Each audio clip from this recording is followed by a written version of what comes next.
I think like for a second episode, it's getting better. All right, what are you doing? I don't get it. That, you can't walk on that. What? You tell me you have no problem walking on that flimsy thing? Does that look safe to you? Yeah, it looks perfectly fine. Picture this. So you're walking along, minding your own business, bam! Out of nowhere, a sidewalk grate is right in your path. You think to yourself, okay, if it was unsafe, I'd probably hear more about people falling in, right? So you take that step. You take a leap of faith. One step, you're good. You see, no problem. But when you land that second foot, you hear a strain in the metal. It breaks its hold, and you plummet, never to be seen or heard from again. That's literally never crossed my mind once.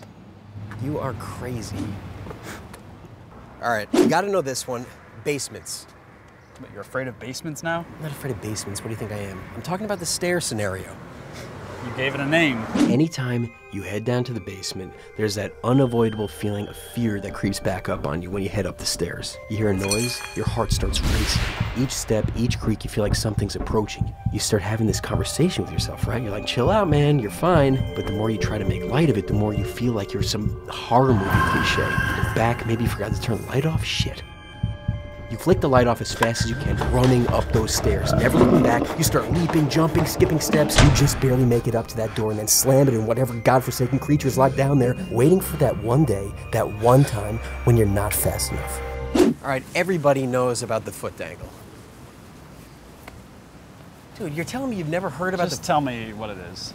So when you're sitting on your bed and you're flicking through Instagram or whatever, and then you think back to all those movies that terrified you as a kid. Or there's something under the bed and the person, completely unaware that this demonic thing is inching closer and closer, you think to yourself, that's crazy. But you know what? You still get your feet out of there, up on the bed, and even though you know it's totally irrational, you feel better. Dude, you've never felt that way before. Come on. I think you've seen way too many scary movies. You ever been sitting on the toilet and you think to yourself, what if something just crawled up right now and just there doing your business, and you start to think to yourself, do we really know what's going on in this plumbing? I mean, sewers breed all kinds of crazy shit. Rats, snakes, alligators. You start to tense up a bit, which of course doesn't help with the current situation. What the hell was that noise? You force yourself to look down there. Phew, nothing. Deep breath. Wait a second. You jump off the toilet just in time to avoid the mutant snake monster hungry for your... I get it. Dude, this stuff happens, man. Does it? I'm serious.